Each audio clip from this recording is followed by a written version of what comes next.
In order to survive in this business, you got to become efficient, and the way to do that is by getting larger, more animals, and just really nailing down your efficiency.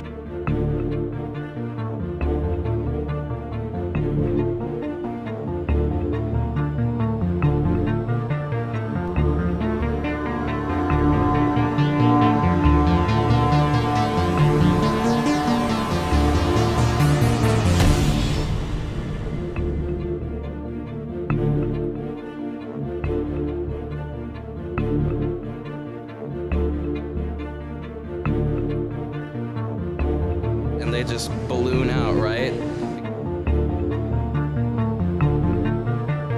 You got to do everything they can to stay in business.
Recently, specializing in life.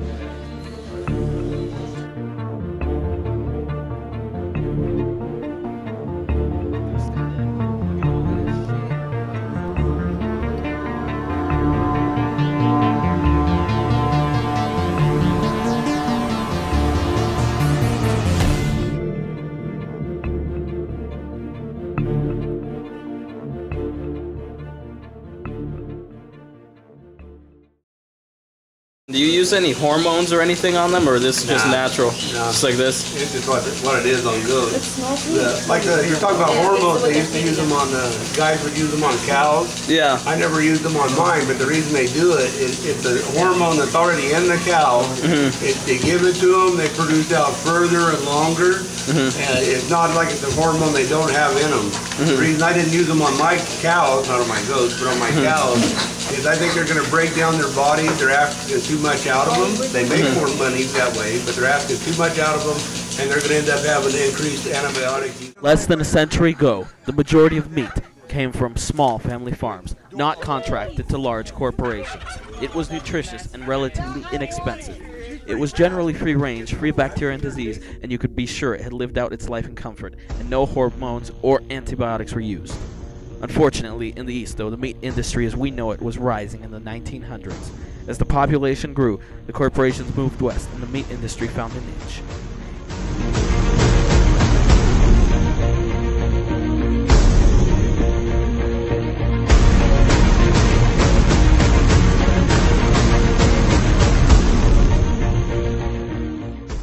Eventually, the methods used to raise these cattle were applied to chickens and pigs. Now, due to the large increase in meat demand, partially due to population growth, the meat industry has taken shortcuts in order to produce large animals needed. In a typical pig farm, thousands of animals are packed into a feed house where they will spend the remainder of their lives.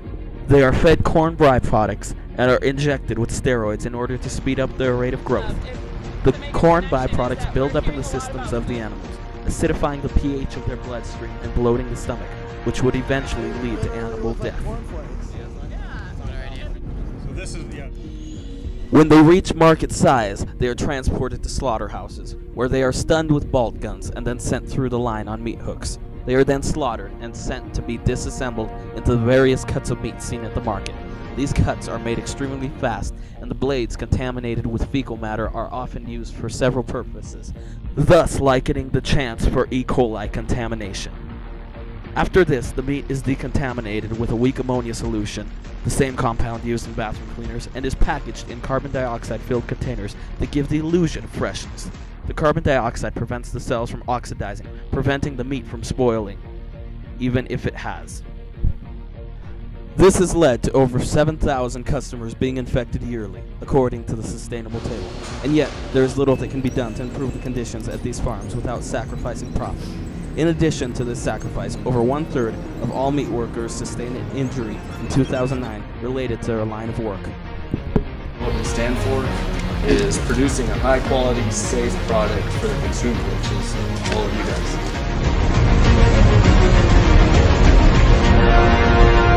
I can't think of a single thing that we do to make these guys feel bad.